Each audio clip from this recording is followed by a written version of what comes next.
आइए दोस्तों मिलवाते हैं एक ऐसे संत से जो ना पैसे लेते हैं, ना रोटी खाते हैं, ना पानी पीते हैं, कुछ भी नहीं करते हैं। आइए मिलते हैं। मारो तो उसकी झील फूट पड़ेगी। लेकिन अब देख रहे हैं उसके सौंदर्य, रोज चित्र छप रहा है। क्या सोनालिसा, क्या है कुछ नाम है ना, मोनालिसा। अब उनका चित्र छप रहा, उनकी 4 बहनों के घर तक पहुंच गए।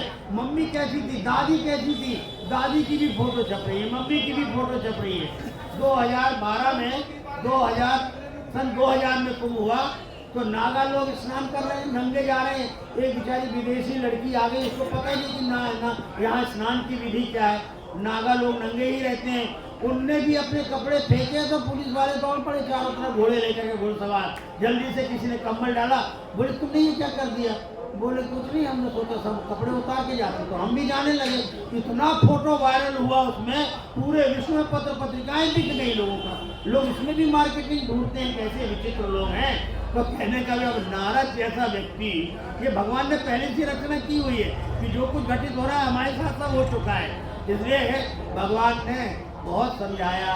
अब नारद जी बोले इसको अहंकार तो हो गया है, ये बड़ा अहंकार का गुब्बारा फूट रहा था, पर इन दोनों ने, हमारे दूसरे भाइयों ने, हमारे दूसरे रूप ने इनको सावधान किया। पर यहाँ आके जी वो प्रकारांतर से आपकी कृपा फलाना ढिमाका अपन कहते हैं ना, तो नारद जी का अच्छा जाओ, कहाँ जा रहे हो? थोड़ा विचरण करे हैं प्रभु, मन तो भागता है बड़ी जल्दी। भगवान का मन भी भागा। तो भगवान ने भी कहा ठीक है, हिमालय की तरफ जा रहे हो, बार बार आकर्षण है हिमालय का। तो एक माया से उन्होंने नगर बना दिया। और जब नगर बन गया श्रीनगर, तो उसमें एक राजा थे, उनकी सुंदर कन्या थी, इतनी खूबसूरत कन्या, ऐसी बना दिया अनिंद सौंदर्य युक्त।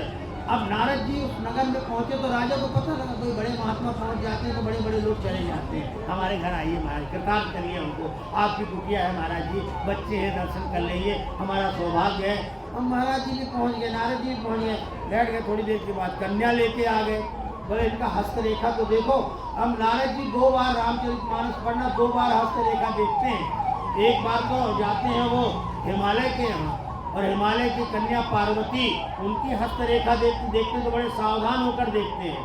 और जो कुछ उल्टा पुल्टा बता जाते हैं, जो कुछ भी है, ज्योतिषी लोगों से बहुत बचने की आवश्यकता है। नारद जी तो ज्योतिष शास्त्र के प्रवीण हैं, उन्होंने सब बता दिया। और बोले वर बहुत अच्छा मिलेगा इनको, लेकिन वर मिलेगा, पर वर में कुछ दुर्गुण भी है, ऐसा वर इनके योग में बता दिया। बेचारी माता पिता घबरा गए, माँ सबसे ज्यादा घबरा रही थी। ऐसा वर मिलेगा जो स्मशान में ही सोता है, स्मशान में रहता है, सत्य भी बोल गए। अब अभी कुछ बातें तो ऐसी है वो भविष्य में छोड़ देना चाहिए। केकई की कुंडली जब देखी गई, जब माता केकई का जन्म हुआ, तो उनके पिताजी ने ज्योतिषियों को, राज ज्योतिषियों को कुंडली दिखाई कि इस केकई की कुंडली देखो। तो केकई की कुंडली देखी तो बोले चक्रवर्ती सम्राट की ये वधू बनेगी। ये तो बड़ा अच्छा लिखा, लेकिन इसके जीवन में, इसका प्रारंभिक जीवन तो बड़ा सुखमय रहेगा, लेकिन बाद का उत्तर जीवन इसका इतना दुखी होगा। पर ये बात भूल करके भी केकई को नहीं बताना। कुंडली में जो लिखा होता है वो नहीं बताना चाहिए। लेकिन जब केकई के जीवन में दुख आया तो उनका भाई सुन रहा था केकई का, वो कुंडली का जो वाचन हो रहा था। तो केकई जब लौट के आ गई अयोध्या से अपने घर में, वो चली गई, अफगानिस्तान की थी केकई, तो जब वहाँ गई भैया के घर में तो रोने लगी फूट फूट करके। कितना दुख है, भरत भी मेरा साथ नहीं देता, सब विपरीत हैं, पूरी अयोध्या नगरी विपरीत है, और राम तो जंगल चला गया और मैं बड़ी दुखी हूँ। तुम हमारे, मैंने तुम्हारे जीजा जी भी चले गए, मेरे ही कारण गए, मैं बड़ी दुखी हूँ। तब भाई ने मुंह खोला था, दीदी सुन, इस दुख का कारण तू स्वयं है। बोले मैं क्यों? बोले मैं आज बताता हूँ, रहस्य बोलता हूँ। जब तेरा जन्म हुआ था ना, तो ज्योतिषाचार्य ने बताया था, और पापा को मना किया था, मम्मी को भी मना किया था। उस समय तातश्री मातश्री चलते थे, हमने आज की भाषा मम्मी पापा बोल दिया। तो उस समय बताया था कि केकई को नहीं बताना, पर आज मैं तुझे बताना चाहता हूँ कि कितनी जिद्दी थी, तेरे स्वभाव को सब जानते थे। मैं जब एक बार गया था तो मैंने राम के स्वभाव को देखा था, भरत के स्वभाव को देखा था, मैंने शत्रुघ्न के स्वभाव को देखा था, मैंने लक्ष्मण के स्वभाव को देखा था। मैं तो मामा के रूप में गया था वहाँ पर ना, सब मुझे मामा मामा कह के घेर गए थे। तब मुझे लगा कि नाहा कि हमने महाराजा दशरथ के सामने ये शर्त रख दी कि केकई का बेटा ही राजगद्दी पर बैठेगा, और ये मंथरा ने तेरा दिमाग खराब कर दिया, तू इन दुख का कारण तू स्वयं में। तब केकई को एहसास हुआ कि मेरी कुंडली में जो लिखा था वो अक्षर व्यवस्था घटित हो रहा है। ये एक कहानी है। जब मैं इस प्रकार के उपन्यास खोलता हूँ तो फिर लोगों को बड़े रोचक ढंग से बताता हूँ। तो नारद जी को अब भगवान ने कहा इसकी परीक्षा तो लेनी चाहिए, लेकिन उसको सावधान भी करना चाहिए। तो भगवान ने कहा ठीक है जाओ। अब शील विधि राजा की कन्या का हाथ देख रहे हैं और सब कुछ ठीक ठीक बोल रहे हैं, लेकिन सब ठीक ठीक बोले, खुद को केंद्रित कर दिया उन्होंने उस सौंदर्य के साथ। जैसे ही सौंदर्य के साथ केंद्रित किया तो अब उसको पाने की इच्छा हो गई कि अब कैसे हो। वो सब विपरीत, जिसके साथ इसका वर्ण होगा वो तो मरण धर्मा तो होगा ही नहीं, वो तो अनंत काल तक जीवित रहने वाला होगा। अब देखिए यहाँ पढ़ते पढ़ते दिमाग में क्या बैठ गई, इस लड़की के साथ जो शादी करेगा वो अमर हो जाएगा। अरे अजर और अमर पहले ही बता रहे हो, खुद अजर और अमर होने की कामना हो गई मन में, मेरी शादी हो जाए तो मैं अजर अमर हो जाऊंगा और सारा ऐश्वर्य मेरे साथ आ जाएगा। अब भगवान विष्णु की तो माया है, वो तो उन्हीं के पास रहेगी ना। तो पहुँच गए, प्रभु कृपा करो मेरे ऊपर। भगवान ने कहा कोई बात नहीं ना, अब हम समझ गए अच्छी तरीके से। बोले यही विधिनाथ हो यही तमोरा, आप तो मेरे हित चाहने वाले हैं ना। भगवान ने भी कहा हाँ नारद, हम तुम्हारे हित चाहने वाले गए थे सुख खोजने के लिए, भाषा अटपटी बोल गए। भगवान ने भी कहा कि मैं वही काम करूंगा तुम्हारे साथ। अब भगवान ने उनका बंदर का मुंह बना दिया। अब बंदर को कौन पसंद करेगा विवाह करने के लिए, लेकिन नारद जी का विवाह नहीं हुआ, लेकिन भगवान स्वयं पहुंच गए और उस कन्या ने भगवान के गले में माला डाल दी। भगवान की माया भगवान के गले में तो डालेगी माला और किसी को तो नहीं डालेगी। अब दूध शिवगढ़ खड़े थे, उन्होंने कहा जरा मुंह तो देखो अपना, मुंह कहाँ देखें, तो शीशे पानी में मुंह देखे तो पानी चंचल था, तो थोड़ा भ्रम हुआ, अरे ये पानी के हिलने डुलने के कारण हमारा मुंह लंबा चौड़ा आगे पीछे हो रहा है, जरा देखें तो वहाँ बड़े बड़े खंभे लगे हुए थे, उनमें देखा तो उसमें भी टेढ़ा मेढ़ा। अब पावन धाम है, वहाँ एक शीशा लगा हुआ है, उसके सामने लोग हंसते हैं। अगर हंसने जाना हो तो अपने ही मुंह की कई आकृति देख सकते हो। नाक पता नहीं, एक छेद बड़ा एक छेद छोटा, एक नाक ऊपर जा रही दूसरी नाक नीचे लग गई आके, तो अपने ही फोटो देख करके बच्चे खूब हंसते हैं।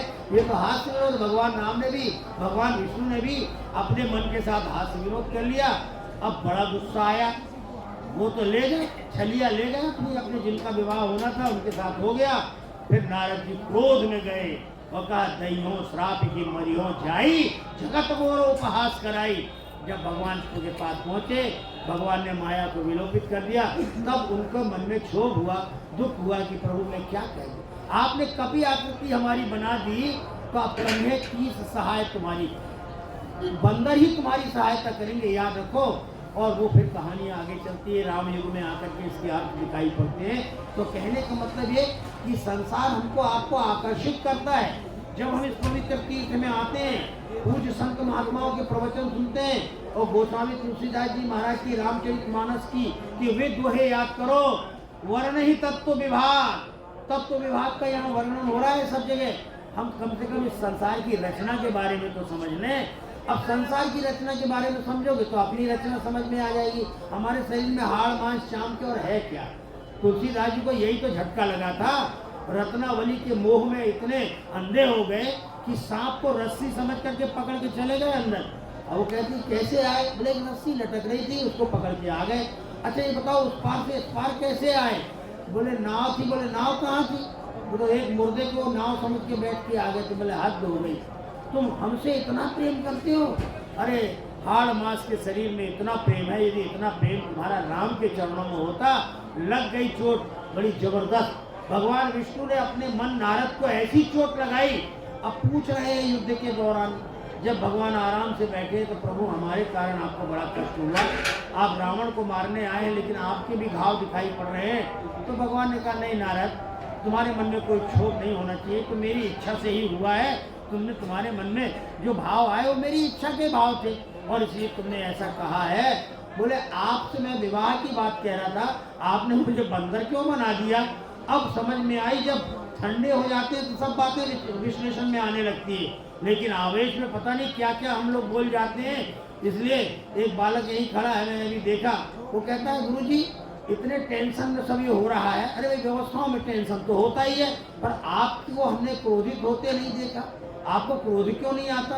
मैंने कहा क्रोध करे तो चौपट हो जाएगी सारी व्यवस्था, इसलिए किसी न किसी को तो शांत प्रकृति का होना ही चाहिए। भगवान विष्णु कितने शांत प्रकृति के हैं, उलझ गए जय विजय सनत सनंदन सनातन सनत कुमार से, और लक्ष्मी जी भी बल्ली भर नहीं, लक्ष्मी जी भी शिकायत करी, ये बदतमीज तुम्हारे सेवक ऐसे हैं कि मैं आई तो घर की लक्ष्मी, मैं घर की हूँ, मैं मालकिन हूँ, मुझे नहीं घुसने दिया रास्ते, पीछे के रास्ते से जाओ। बोले अरे हम इस घर की मालकिन, आदेश हुई है स्वामी की कि कोई भी आए, हमारी आवश्यक मीटिंग चल रही, आने मत देना। तो खार खाई तो बैठी थी पहले से जय विजय के ऊपर, अब इधर झगड़ा मचने लगा। भगवान विष्णु कितने सहिष्णु हैं, उन्होंने देखा अरे सप्तऋषि प्रणाम किया, वो तो घबरा गए जय विजय, अरे इनने तो हमको श्राप दे दिया है 3 जन्म के राक्षस बनोगे प्रभु, हमसे गलती हो गई क्या। लेकिन भगवान और लक्ष्मी भी बीच में आके बोलने लगी, हंसना, हाँ ठीक किया इन्होंने, ठीक है, देखा ना मैंने आपसे शिकायत किया था, आपने हमारी नहीं सुनी, कितने बदतमीज हैं, अरे हमको रोक दिया, अब आपको पुष्टि हो गई ना, इनको रोका। तो भगवान विष्णु हंसे, उस समय भी क्रोध नहीं आया उनको, उन्होंने कहा लक्ष्मी मैं सब संभाल लूंगा, कोई बात प्रभु, हम तो आपकी सेवा से वंचित हो गए, राक्षस हो जाए। बोले चिंता मत करो, तुम अगर 3 जन्म के राक्षस हो गए तो तुम्हारे 3 जन्म में तुम्हारा उद्धार करने के लिए मैं किसी न किसी अवतार में आऊंगा, मैं 3.5 जन्म लूंगा आपके यहाँ। और भगवान विष्णु ने जय और विजय के कितने उदार है भगवान विष्णु, उनकी उदारता की कहानी सुनाऊंगा तो एक प्रवचन और शुरू हो जाएगा 1 घंटे का। इसलिए मैं ये बताना चाहता हूँ कि जब हम यहाँ आए हैं तो यहाँ पर तत्व विभाग की चर्चा हो रही है और भगवान के स्वरूप की चर्चा हो रही है। कहाँ ही भक्ति भगवंत के संयुक्त ज्ञान विराग, ज्ञान भरी वाणी, वैराग्य भरी, अच्छा वैराग्यवान व्यक्ति जब ज्ञान भरी वाणी का और आश्रय लेकर के विश्लेषण करता है तो उनका विश्लेषण ठीक होता है। तो ऐसे जीवन के लाभ लेने के लिए हम सब लोग यहाँ पर आए हुए हैं। प्रार्थना तो अपनी अंतर की बैटरी चार्ज करने का एक उपक्रम है। प्रार्थना में बैठते हैं और प्रार्थना के जो बोल हैं अगर हम मनोयोग पूर्वक उनके अक्षर को समझते हुए और भगवान के प्रति अपना समर्पण करते हैं तो भगवान कहीं न कहीं हमारे अंतःकरण को धवल और स्वच्छ बना देते हैं और उसके कारण हमारे अंतःकरण में ज्ञान की रश्मियाँ धीरे धीरे अपना स्थान बनाने लग जाती हैं और हमारे जीवन में वो मिलने लगता है वास्तव में जिसके हम अधिकारी हैं। हम इसका अनुभव करने लगते हैं कि हम मरण धर्म नहीं है, शरीर जन्मा है हाड़ मांस शाम का, तो एक न एक दिन ये चला जाएगा। लेकिन इस शरीर में जो चैतन्य है वो शरीर के जाने के बाद भी रहने वाला है और शरीर आने के पहले भी वो चैतन्य विद्यमान था। इसी को हमारे यहाँ कहते हैं कार्य कारण भाव, कार्यात कारणम अन्वीयते। इतने बड़े शरीर के संचालन को देख करके हम उस चैतन्य कारण का अनुमान लगाते हैं। कारण के बिना कार्य होता नहीं और कार्य को देख करके कारण का अनुमान। ये दर्शन शास्त्र की पंक्ति है, कार्यात कारणम अन्वीयते। घड़े को देख करके घड़े के निर्माता की हम कल्पना करते हैं। किसी कुंभकार ने, किसी प्रजापति ने, किसी कुम्हार ने अपने हाथ से इस घड़े को बनाया होगा। हमने नहीं देखा उसको बनाते हुए। इतना बड़ा ये घड़ा बना हुआ है। ये कुंभ का मतलब क्या होता है? कुंभ में कुंभ की चर्चा भी तो करनी चाहिए। कुंभ माने घड़ा और उस घड़े के अंदर क्या भरा हुआ है? अमृत। ये है कुंभ। सब लिए बैठे हो अपने अपने कुंभ को, कभी सोचे नहीं रहे कि हम भी एक कुंभ लेके यहाँ आए। अरे वो कुंभ तो ठीक है जो ऐतिहासिक कुंभ है, पारंपरिक कुंभ है, पर्व का कुंभ है, स्नान का कुंभ है, वो तो है ही है। लेकिन एक कुंभ तो अपन भी लेके बैठे। इस कुंभ में जहर भर के लाए हो कि इस कुंभ को खाली करके इसमें अमृत भर के ले जाओगे। ये हमारा शीश, एक कुंभ औंधा घड़ा है। घड़ा हमेशा औंधा ही रहता है और औंधा घड़ा से सामग्री फेंकता रहता है। इसलिए घड़े को सीधा करो और इसमें अमृत की बूंदें डाल लो। ज्ञान की रश्मियां जब इसमें पड़ जाएंगे तो हमारे आपके जीवन का कल्याण होगा। ये अवसर मिला है हमको और 144 वर्ष में मुहूर्तों की जो संगति आई है उस संगति ने इसको महाकुंभ बना दिया। और इस महाकुंभ में हम कुछ न कुछ उपार्जित करके यहाँ से जाएंगे। पुरुषार्थ की प्रेरणा लेके जाएंगे। पुरुषार्थ जो है जो आप कर ही रहे हो। हम आपको पुरुषार्थ की प्रेरणा कहते हैं। स्त्री सबके पास है, पुत्र सबके पास है, धन सबके पास है, वैभव सबके पास है, व्यापार सबके पास है। ये जो संसार में आप जो प्रयत्न कर रहे हैं ये तो पुरुषार्थ आपके पास है। लेकिन यहाँ आओगे तो पुरुषार्थ की नहीं परम पुरुषार्थ की प्रेरणा मिल रही है। मोक्ष पुरुषार्थ हमारे जीवन में सद जाए ये यहाँ आकर के प्रयत्न और चेष्टा करनी चाहिए। इन्हीं शब्दों के साथ मैं आप सबके हृदय में विराजमान सत्य सनातन परमात्मा के अंश शिव और शिवा को नमस्कार करके आज के प्रवचन को विराम देता हूँ। कल सोच के तो कुछ आया था, श्लोक मन में गुनगुना रहा था जब प्रार्थना हो रही थी, असज्जन संग योगात् करोति दोषाद्यम अपि हसाद्यम पुष्पाश्रयाच्छम्मु जटाधिरूढ़ा पिपीलिका चुंबत चंद्रबिंबम। इस श्लोक की आज व्याख्या करना चाह रहा था, पर भगवान की इच्छा कि हमारे मन को भी निकाल के रख दो लोगों के सामने, कुछ नारद की बात सुनाओ। नारद की बात मतलब मेरे मन की बात सुनाओ। हमारे प्रधानमंत्री जी मन की बात करते हैं ना, तो भगवान भी मन की बात हम लोगों से करवा लेते हैं। हमारे मन की बताओ, हमारे मन की दुर्दशा क्या हुई थी, तो इन जीवों के मन की क्या दुर्दशा होगी। हम संसार में रहते हैं, परमात्मा संसार से ऊपर रहता है, लेकिन हमारे ऊपर अपनी लाइट, अपना प्रतिबिंब, अपनी ज्योति देता रहता है। समय समय पर इसकी अनुभूति होती है, और ये अवसर है उस परम पिता परमात्मा की अनुभूति करने का। इन्हीं शब्दों के साथ आज की कथा को, आज की प्रार्थना को विराम। धन्यवाद, कल फिर आइएगा। बहुत बहुत धन्यवाद स्वामी जी महाराज, आपने बड़ी कृपा कर रहे हैं, रोज आप अमृत बरसाया। हम तो गंदगी कर रहे हैं, लेकिन एक वर्ग ऐसा है जो सफाई कर रहा है, और उस वर्ग को कोई क्या कुंभ स्नान करने का उसको अधिकार नहीं है। तो एक बार महाराज जी ने खुद उनकी शाही यात्रा निकाली, बोले परंपरा वाले हमारा विरोध भले ही करेंगे, लेकिन कुछ ऐसा होना चाहिए। और आज से उदाहरण है हमारे पास, कल मैं वो चर्चा सुनाऊंगा। भगवान शंकर का एक रूप ऐसा भी है बनारस में कि उनके सामने आदि शंकराचार्य को झुकना पड़ गया। आदि शंकराचार्य को कल कहानी सुनाऊंगा आपको। यानी ये जो कुंभ है कितने सामाजिक संदेश भी दे रहा है। क्या भूखा कोई नहीं जाएगा, तीर्थराज प्रयाग है। और गंगा और यमुना भगवान भरत जी से कह रहे हैं, अरे राम आए थे, हमें बड़ी खुशी हुई थी, लेकिन राम के जाने के बाद भरत तुम्हारे आने से हमको परम खुशी हो रही है, क्योंकि तुम राम की भक्ति अपने अंतःकरण में लेकर आए हो। मांगो, कुछ मांगो हमसे, हम सब कुछ दे सकते हैं। और भरत जी क्या कह रहे हैं, चार ही चीज तो मांगेंगे हम, किसी से भी मांगे, धर्म मांगेंगे, अर्थ धर्म काम और मोक्ष, एक तो मांगेंगे। और भरत क्या कह रहे हैं यहाँ पर, अर्थ न धर्म न काम रुचि गति न चाहो निर्वाण जन्म जन्म रति राम पद यह वरदान नान। हे त्रिवेणी मैया, मैं तुमसे अर्थ नहीं मांग रहा हूँ, मैं तुमसे धर्म नहीं मांग रहा हूँ, मैं तुमसे काम नहीं मांग रहा हूँ, मुझे मोक्ष भी नहीं चाहिए। मुझे वो दे दो जो मेरे अंदर हमेशा विद्यमान रहे। गंगा स्तब्ध हो गई, यमुना स्तब्ध हो गई, त्रिवेणी स्तब्ध हो गई। भरत ये तो हमारे पास नहीं है, ये तो तुम जहाँ जा रहे हो उन्हीं के पास है। हम तो अर्थ धर्म काम और मोक्ष ही दे सकते हैं। तो हम तो सब यहाँ अर्थार्थी आए हुए हैं, कामार्थी आए हुए हैं, मोक्षार्थी आए हुए हैं, हम धनार्थी आए हुए हैं, हम धर्मार्थी आए हुए हैं। तो यही मांग लो, और मोक्ष के लिए जरूर मांगो कि हमें मोक्ष दे दो। धन्यवाद। पैसे ही नहीं लेते महाराज जी।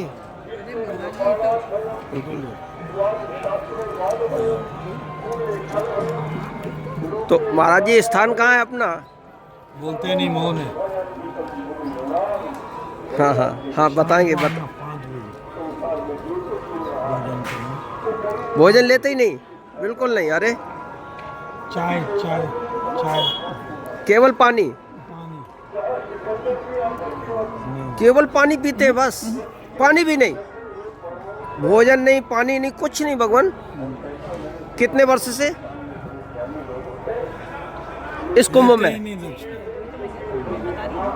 समझ नहीं पा रहे भगवान। एक वर्ष वो नहीं, मौन है ना, कैसे बोलेंगे, तंग मत। बताएंगे अभी बताएंगे।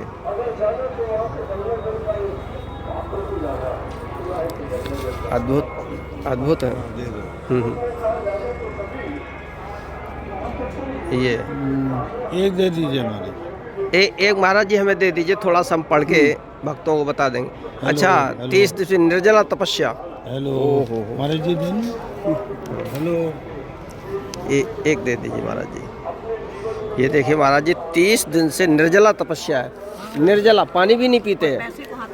नहीं, पैसे भी नहीं लेते, पैसे भी नहीं लेते हैं। और देखो बड़ा, अरे वाह। विश्व चेतना लोक कल्याण तपस्वी शक्ति संस्थान शिवनगर। ये है इनका 30 दिवसीय निर्जला तपस्या, सबकी समस्या निदानार्थ मकर संक्रांति से माघ पूर्णिमा तक ये किसी तरह की वस्तु या रुपए नहीं प्रदान करें। मैं हार्दिक शुभकामना करता हूँ। देखिए पैसे सब लिखा है पर्चे में महाराज जी ने। महाराज जी से मिला, महाराज जी आ रहे हैं, अरे वो महाराज जी से मिलवा रहा हूं। ये इस पर्चे को मैं पूरा पढ़ के बाद में बताऊंगा दर्शकों को कि क्या क्या इसमें लिखा है। तो पहले तो महाराज जी के दर्शन करिए, हम धन्य हो गए। 30 दिन के लिए, 1 महीने के लिए कुछ भी खाना पीना कुछ भी नहीं।